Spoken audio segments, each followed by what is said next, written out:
this one to his running back out of the backfield. It's a 4-yard pickup, and that'll bring up second down. 4 yards on that last completion, so that sets up 2nd and 6. From the gun, it's a give to Cook. Call it a gain of a yard, and it's going to bring up 3rd and 5. Seems pretty obvious defensively a key was stopping the run game. How have they done it so successfully? To me, it seems that these guys really did a nice job of paying attention during the scouting report meeting. And you know, Brandon, when they do those, they talk about the top plays that these guys like to run. The best runs for the top running back, those are the ones you focus on and want to take away. And they've done that pretty successfully in this game. Solid gain of 18 and a Raider first down. So the ball moves from their own 41 to the other 41 here for 1st and 10. And he'll be brought down just outside of the 30. A nice run there, 9 yards, and it'll be 2nd down. Not too many offenses want to turn down long drives, but when you're down what they are, they've got to pay it off with some points. From the 31, Bortles, and that'll be incomplete. Took a pretty good shot as he tried to pull that one in. Couldn't hang on, 3rd down. We've seen good cover skills on display throughout this game, really from both teams. And there's another nice example there of them making it difficult to complete a pass. 3 down, 3 down. Go, Mike. Hey, team 6, team 6. Bortles to throw on 3rd and 1. And he's got his target. That's more. A Raider first down, 17 yards. And a 2-score game, obviously. Every play, every 3rd down, like we saw there, magnified. Big pickup. It was a huge pickup. What they really want, though, is to not even get to 3rd down. They've got to maximize time and conserve as much as possible. Just a yard on the pickup there, and it'll bring up a 2nd and 9. Bravo.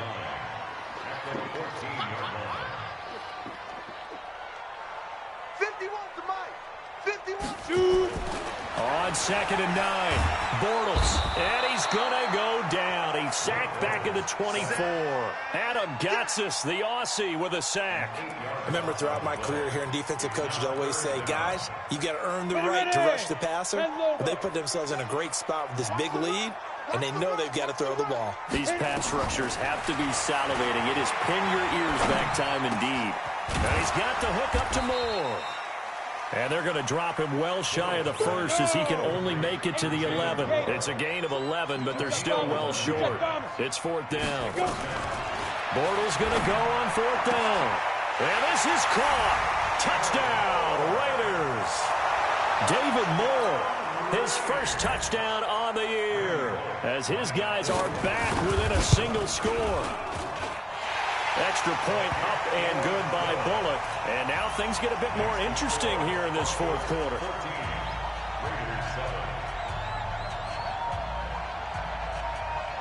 Now Bullock will send this one away after the touchdown. This will be fielded at the 6. And he'll return this one all the way onto the other side of the field. Now that's the kind of return that warms the heart of a special teams coach. He'll be pushing us next time, Brandon, to make sure his guys are introduced in the starting lineups. These guys have such an influence on every game. The unsung heroes, remember, they have their own meetings, their own practice time, heck, their own spot on the bench in order to be ready to play each and every week. Oh, he's got some breathing room. Pass slip. There he goes, left side. And all the way home for a Broncos score. Royce Freeman with his 2nd TD of the game, his 6th on the year. And the Broncos push further out in front.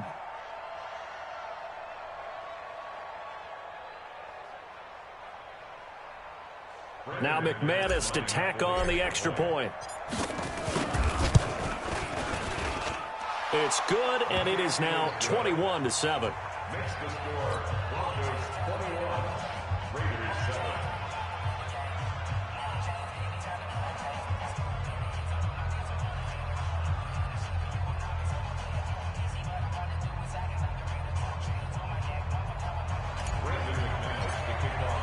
After the touchdown, here's McManus now to kick it away. This fielded a few yards into the end zone. And he's able to get it across the 20, but not by much, as he's marked down at the 21-yard line.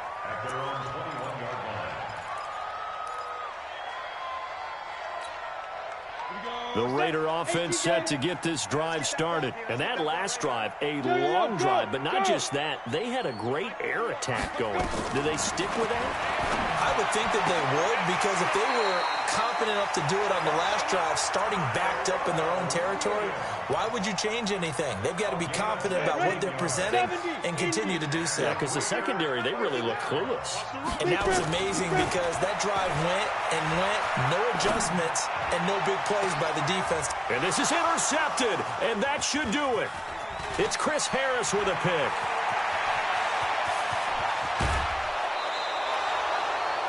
Just a little bit of a rough stretch. 6 interceptions now in these last 2 weeks combined. I know the easy thing is to go back to mechanics, footwork, things of that nature. I'm also wondering, is he getting fooled by what he's seeing on defense? Has the scouting report changed? Are they showing him things different than what he expected? For the second week in a row, he's throwing it to the guys in the wrong color shirts. Yeah, he better figure, whatever the reason is, he better figure it out. Now, here's a look for the end zone, but that one's going to wind up incomplete. Once again, they'll go from the 23-yard line on 2nd and 10. A run with Lindsey out of the gun. And able to get about 3 as he's taken down right at the 20. Bottom line, they want to keep this clock rolling, so they'll take that one right there. They just want to keep falling forward, and they want to put the onus on the big fellas up front in order to bring this one home. And he'll take it into the end zone for a Denver score. Noah Fant with his 2nd touchdown of the game, number 8 on the season. And the Broncos use the short field to their advantage as they cash in for 6. Extra point from McManus is good. And the decision to just kick the extra point winds up successful. After the touchdown, here's McManus now to kick it away. This is fielded a couple yards deep. And the decision to come out is going to cost him 5 as he's taken down right at the 20. And we are inside of 2 minutes left in this lopsided affair. So it's Raider football as we get you reset. They've got a 1st and 10 as they search for a late score. Trying to shake off the interception. He'll look to throw. And this will be incomplete. Physical play on the football there, and it's 2nd down. Just nothing there again. He's been sacked multiple times. We've seen the interceptions, of course. He's really been through the ringer, hasn't he? And what we've seen is a defense that's well coordinated. The front and the back really in sync. The front putting on the pressure, the backside being ball hawks and picking passes off. And they work this well upfield across the 45. On play action, it's Bortles. He's going to let it fly. And my goodness, another interception. Duke Dawson picks it, and he's able to take this one back to the 36-yard line. Charles, whatever's going on between his ears right now, it's just not completely calculated correctly. 7 picks between last week and this week after that one. And they always say the most important part of a player is those 6 inches between the ears. But right now, it's all those interceptions that are going on. So whoever his trusted confidant is on the sidelines, I don't know if it's the offensive coordinator, the quarterback's coach, maybe the backup quarterback, that's who he needs to get with now and get himself calm. They'll run with Freeman here to begin the drive. Trying to run inside, but nothing there. Here we go. Call it no gain on the play, and it'll be 2nd down. 13. 2nd and 10 at the 36-yard line. This is the money. 80 weapons. Let's go, D. Big Sears right here. We got to. Now this time, Garoppolo will throw. Nowhere to escape, and he goes down. Well, it was 2nd long. Now it's 3rd and even longer. They're going in the wrong direction here. Because they're moving exactly the way they want to, but you're exactly right. Definitely going in the wrong direction for the offensive guys. So the sack of Garoppolo. And now what can they come up with on 3rd and long? They'll let this go deep for Sutton. And I think that one might have been intercepted, but he will be ruled out of bounds. So this will go only as incomplete.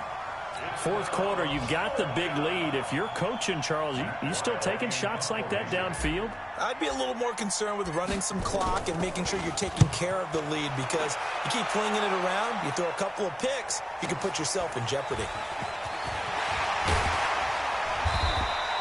A good return there, 17 yards. And control of the football, switching hands here with very little time remaining in this contest. The Oakland offense about ready to start this next drive. They've lost this one. Their offense has struggled. Do they try to put together something here at the end just to take into next week? Yeah, sometimes teams want to do that. And now here is another interception. It's the former Seahawk, Richard Sherman. And a big turnover there as his guys will get the football back.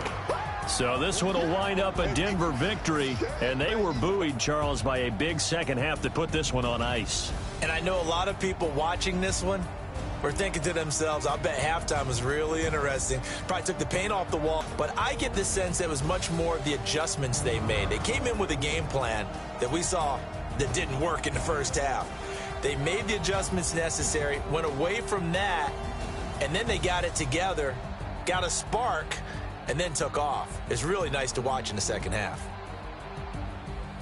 So for Denver, they're not going to go quietly here as the win moves them now to 8-6 on the year. And they'll have another road date next week with the Carolina Panthers. Meanwhile, for the Raiders, their slim playoff hopes are gone now as they fall to 5-9.